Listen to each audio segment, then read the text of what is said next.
আসসালামু আলাইকুম রহমতুল্লাহি আবরাকাতুহু। এক নজরে কুরআন, ডক্টর মিজানুর রহমান আজহারি রচিত। আজকে আমরা যে সূরাটি শুনব, সূরাটি হচ্ছে সূরা আত-তুর। তো চলুন আমরা শুরু করি সূরা আত-তুরের ডক্টর মিজানুর রহমান আজহারির বই থেকে। এক নজরে কোরআন সূরা তুর।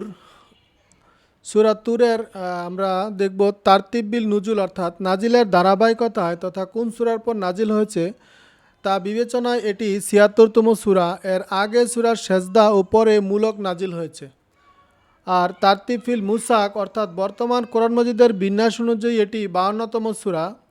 এর আগের সূরা জারিয়াত এবং পরে সূরা নাজম নাজিল হয়েছে।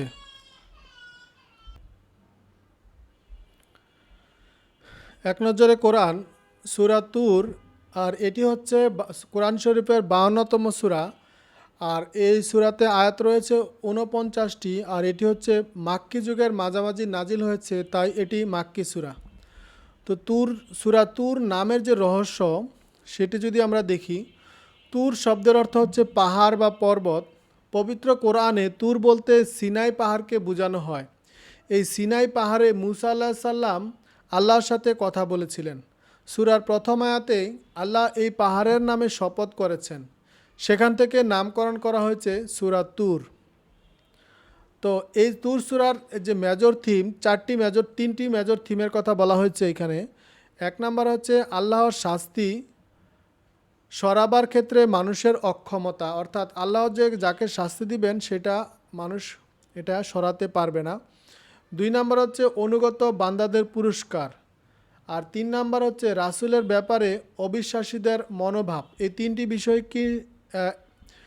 বিষয় নিয়ে এই সূরাতে আলোচনা করা হয়েছে। তো সূরা তুরের এক নজরে কোরআনের সূরাটির শুরুতে আছে কাফিরদের শাস্তির নিশ্চয়তা। তোমার রব ঘোষিত শাস্তি কার্যকর হবেই। আর সূরাটি শেষ হয়েছে নবী সাল্লাল্লাহু আলাইহি সাল্লামকে এই আদেশ দিয়ে যে তিনি যেন কাফিরদের ছেড়ে দেন, কারণ আল্লাহর শাস্তি তাদের জন্য অপেক্ষা করছে। সেই শাস্তি থেকে তাদের কোনো নিস্তার নেই। সুতরাং তাদেরকে ছেড়ে দাও যতক্ষণ না তারা তাদের সেই দিনের মুখোমুখি হচ্ছে যেদিন তারা ধ্বংস হবে। অন্য সূরার সাথে যে সম্পর্ক, এই সূরার আগের সূরা হলো সূরা জারিয়াত, এবং যার শেষে আল্লাহ তাআলা শাস্তির ব্যাপারে কাফিরদেরকে তাড়াহুড়া করতে নিষেধ করেছেন। কারণ আর কাফিরদের দল আবেদন করুক আর না করুক, এই শাস্তি যে অবশ্যই আসবে আল্লাহ তার নিশ্চয়তা দিয়েছেন। সূরা তুরের প্রথম অংশে তোমার রবের ঘোষিত শাস্তি কার্যকর হবেই। এই সূরাটির শানে নজুল, অর্থাৎ সূরা তুরের যে শানে নজুল রয়েছে, আখিরাতের অস্তিত্ব অবশ্যই সত্য, আর একে থামানোর মতো শক্তি কারও নেই। আখিরাতের অস্তিত্বকে প্রমাণ করে এমন অনেক নিদর্শন আল্লাহ সৃষ্টি করেছেন। আর এই সূরাতে সেরকম কয়েকটি নিদর্শনের শপথ করেছেন তিনি। আর এর মাধ্যমে আল্লাহ তাআলা আমাদেরকে তার বক্তব্যের গুরুত্ব বুঝালেন। তিনি জোর দিয়ে এই ঘোষণা দিলেন, কিয়ামত অবশ্যই হবে, আর তোমাদেরকে সেই পরকালের মুখোমুখি হতে হবে যা থেকে তোমরা মুখ ফিরিয়ে রেখেছ। যে নবী নিজের কোনো স্বার্থ ছাড়াই তোমাদের পেছনে জীবনটা বিলিয়ে দিয়েছেন, তার দিকে ফিরে তাকাও না, বরং নানা ধরনের অপবাদ দিয়ে তার জীবনটাকে সংকীর্ণ করার চেষ্টা করছ। এমনকি কিভাবে তাকে চিরতরে ধ্বংস করা যায় সেই চেষ্টায় কমতিও করছ না। এভাবেই নিজেদের জাহিলিয়াতের মাধ্যমে ডুবে রয়েছে। এর ফল যে কত ভয়াবহ তা কোনোভাবে আঁচ করতে পারছ না। অপরদিকে যারা আখিরাতের ওপর বিশ্বাস এনেছে, রাসূলের আনুগত্য করে ভালোভাবে কাজ করেছে, তাদের জন্য যে কত কত নিয়ামত অপেক্ষা করছে তা কেউ কল্পনা করতে পারবে না। মূলত আখিরাতের ওপর ঈমান আনার জন্য উদ্বুদ্ধ করতে এই সূরাটি নাজিল করা হয়েছে। বুরহানুদ্দিন বিকাই আন নাজমুদ্দুরাত ১৯-এর ১ থেকে ২ নাম্বার আয়াতে এটি বলা হয়েছে। এক নজরে কোরআনে সূরা তুরের ৩টি সেগমেন্টের কথা বলা হয়েছে। ৩টি সেগমেন্ট হচ্ছে শাস্তির ওয়াদা, ২ নম্বর হচ্ছে সুখবর, এবং ৩ নম্বর হচ্ছে কাফিরদের মন্তব্যের জবাব। তো সূরার শুরুতে শাস্তির ওয়াদা। সূরার শুরুতে আল্লাহ তাআলা কিছু বিষয়ের উপর শপথ করেছেন। এরপর এই নিশ্চয়তা দিয়েছেন যে অবাধ্যতার জন্য তিনি যে শাস্তি ঘোষণা করেছেন তা সত্য হবেই। আর সুখবর হচ্ছে, সূরার দ্বিতীয় অংশে দেখানো হয়েছে যারা আল্লাহর অনুগত হবে তাদের জন্য কি কি পুরস্কার থাকছে। আর 3 নাম্বার হচ্ছে কাফিরদের মন্তব্যের জবাব। কাফিরদের বেশ কিছু অমূলক আপত্তিকর জবাব দেওয়া হয়েছে সূরার শেষ দিকে। এই সূরার ফজিলত, আল্লাহ রাসূল সাল্লাল্লাহু আলাইহি সাল্লাম মাগরিবের নামাজে সূরা তুর পড়তেন। জুবাইর ইবনে মুতিয় সাল্লাল্লাহু আলাইহি সাল্লাম থেকে বর্ণিত, তিনি বলেন, আমি নবী সাল্লাল্লাহু আলাইহি সাল্লামকে মাগরিবের পরে সূরা তুর পড়তে শুনেছি। বুখারী 3050, মুসলিম 463। কজ অ্যান্ড ইফেক্ট, অর্থাৎ এই সূরাটি কেন নাজিল হয়েছে এবং এটার প্রভাব কি রয়েছে, অর্থাৎ আমাদের কি করতে হবে। আল্লাহ ও তার রাসূলের বিরুদ্ধে চক্রান্ত করে কোনো লাভ নেই, কারণ যারা এই ধরনের চক্রান্ত করে দিন শেষে তারাই সেই চক্রান্তের ফাঁদে পড়ে। সূরা তুরের এক নজরে কোরআনের যে গতিপথ, অর্থাৎ এখানে 3টি গতিপথের কথা বলা হয়েছে। 1 নাম্বার হচ্ছে আল্লাহর শপথ।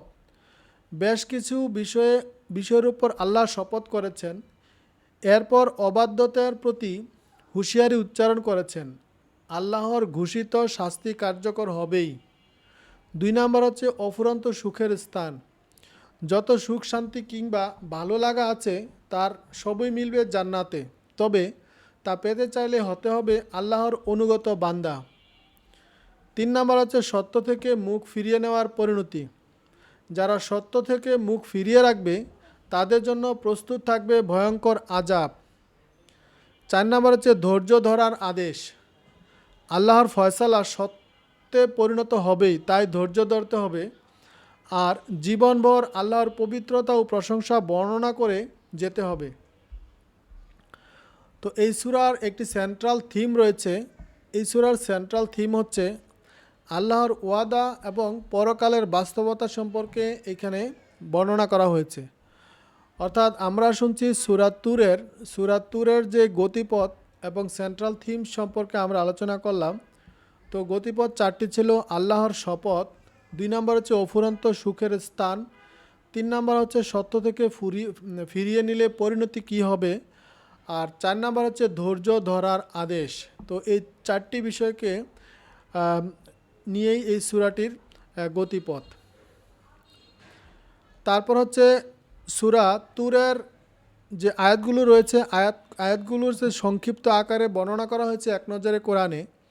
অর্থাৎ সূরার তুরের 1 থেকে 8 নম্বর আয়াতের সারমর্ম হচ্ছে আল্লাহ যে শাস্তির ওয়াদা করেছেন তা সত্য হবেই, কেউ তা ঠেকাতে পারবে না। এটি আলোচনা করা হচ্ছে সূরা তুরের 1 থেকে 8 নম্বর আয়াতে। কিয়ামতের দিন আল্লাহর পয়গাম প্রত্যাখ্যানকারীদের ভীষণ দুর্ভোগ পোহাতে হবে, তাদের ঠিকানা হবে জাহান্নামে। আর এটি আলোচনা করা হচ্ছে সূরা তুরের 9 থেকে 16 নম্বর আয়াতে। আল্লাহর অনুগত বান্দারা পরকালে থাকবে আরাম আয়েশে, অফুরন্ত অবসর আর নয়ন অবিরাম সব অনুগ্রহের ভিতরে। এটি আলোচনা করা হচ্ছে সূরার 17 থেকে 28 নম্বর আয়াতে। বিরুদ্ধবাদীদের মন্তব্যের জবাব। এছাড়া যারা আল্লাহর পয়গাম নিয়ে সন্দেহ ভুগে তাদের বিবেকের কাছে বেশ কিছু প্রশ্ন করা হচ্ছে সূরা তুরের 29 থেকে 45 নম্বর আয়াতে। আর রাসূলকে নির্দেশ দেওয়া হলো ধৈর্য ধরো এবং তোমার রবের প্রশংসা বর্ণনা করো। এই নির্দেশ মুমিনদের উপর বর্তাও। আলোচনা করা হচ্ছে সূরা তুরের 48 থেকে 49 নম্বর আয়াতে। তো এই সূরাটির যদি কেস স্টাডি শুনি, সূরা তুরের কেস স্টাডি। কিয়ামতকে মিথ্যা বলাটা ভীষণ অন্যায়। এটা অসম্ভব যে আল্লাহ এই পৃথিবীকে কোনো কারণ ছাড়াই এমনি সৃষ্টি করেছেন, তারপর এখানকার সব কিছুকে মানুষের অনুগত করে দিয়েছেন। এও তো হতে পারে যে এখানে যার যা মন চাইবে তাই করবে, অন্যের উপর জুলুম করবে আর তার কোনো বিচার হবে না। হ্যাঁ, দুনিয়ার আদালতে বিচার হয়তো নাও হতে পারে। ক্ষমতার দাপটে কিংবা আইনের মেয়ের পেছে অপরাধীরা রায়কে নিজের পক্ষে নিয়ে আসতে পারে, কিন্তু আল্লাহর আদালতে এসবের কোনো সুযোগ নেই। সেখানে অবশ্যই ন্যায় বিচার হবে। কিছু মানুষ শুধু অস্বীকার করে না, বরং কেয়ামত নিয়ে স্রেফ হাসি ঠাট্টায় মেতে থাকে। এই সূরার 12 থেকে 14 নম্বর আয়াতে বলা হয়েছে, যারা দুনিয়ার পরীক্ষার মধ্যে খেলায় মজে আছে, সেদিন তাদেরকে ধাক্কা মেরে জাহান্নামের আগুনের দিকে নিয়ে যাওয়া হবে। আর বলা হবে, এই সেই আগুন যাকে তোমরা মিথ্যা মনে করতে। তাই এই আয়াতটি নিয়ে আমাদের সকলেরই স্টাডি করা উচিত, যাতে পরকালের সত্যতা মনে গেঁথে যায় এবং নিজেকে পরিশুদ্ধ করার পাথেয় পাওয়া যায়। আর এই সূরাটির রিফ্লেকশন, সূরা তুরের রিফ্লেকশন বা তাদাব্বুর, মুমিনদেরকে বলা হলো, তোমরা যেসব কাজ করে এসেছো তার বিনিময়ে মজা করে পানাহার করো। এই সূরার 19 নম্বর আয়াতে এখানে বলা হয়েছে মজা করে, কথাটি অত্যন্ত ব্যাপক অর্থে বহন করে। জান্নাতে খাবারের জন্য মানুষকে কোনো প্রকার কষ্ট বা পরিশ্রম করতে হবে না। সেগুলো কখনোই শেষও হবে না। যত খুশি তত খাও, রোগবালাইয়ের কোনো দুশ্চিন্তা নেই। তাছাড়া যেসব খাদ্য কোনো প্রকার বর্জ্য সৃষ্টি করবে না। তাই পৃথিবীতে মজা করে পানাহার করা আর জান্নাতে মজা করে পানাহার করা আকাশ পাতাল তফাত। আসলে পৃথিবী নয়, জান্নাতি হলো পুরোদমে উপভোগ করার জায়গা। আর জান্নাতি লোকদের জান্নাতে আসার কারণ জিজ্ঞাসা করলে তারা বলবে, আমরা ইতিপূর্বে নিজের পরিবারের লোকদের মধ্যে থাকাকালে আল্লাহর পাকড়াওয়ের ভয়ে জীবনযাপন করতাম। এই সূরার 26 নম্বর আয়াতে পরিবারের মধ্যে থাকাকালে ভয়ে ভয়ে জীবনযাপন করার কথা তুলে ধরা হয়েছে। বিশেষত এই কারণে যে মানুষ বেশিরভাগ সময় গুনাহে লিপ্ত হয় তার স্ত্রী সন্তানের আরাম আয়েশের ব্যবস্থা করতে গিয়ে। এই জন্য সে হারাম উপার্জনের দিকে পা বাড়ায়, দুর্নীতি করে, অন্যের হক নষ্ট করে। কিন্তু মুমিনরা বলবে, আমরা দুনিয়াতে বিলাসিতায় ডুবে থাকিনি, তবু নিজেদেরকে নিয়ে মগ্ন থেকে গাফলতির জীবনটাও কাটায়নি। সেখানে সবসময় ভয়ে ভয়ে থাকতাম। আর এই কারণে জান্নাতে যাওয়ার কারণ হিসেবে মুমিনরা এই বিষয়টি উল্লেখ করবে। আসলে দুটি ভয় কখনো একত্রিত হবে না। দুনিয়ায় থাকতে আল্লাহর পাকড়াও ভয়, আর আখিরাতে গিয়ে আল্লাহর আযাবের ভয়। কারণ যারা আল্লাহকে ভয় করে দুনিয়া যাপন করবে, আখিরাতে তারা হবে সম্পূর্ণ নিরাপদ। তো এই ছিল সূরা তুরের সারমর্ম এবং শানে নুজুল। তারপরে আমরা যে সূরাটি পড়ব সূরা নাজম। আমরা পড়লাম সূরা তুরের যে সারমর্ম এবং শানে নুজুল। এরপরে যে সূরাটি আমরা পড়ব ডক্টর মিজানুর রহমান আজহারি রচিত সূরা আল নাজম।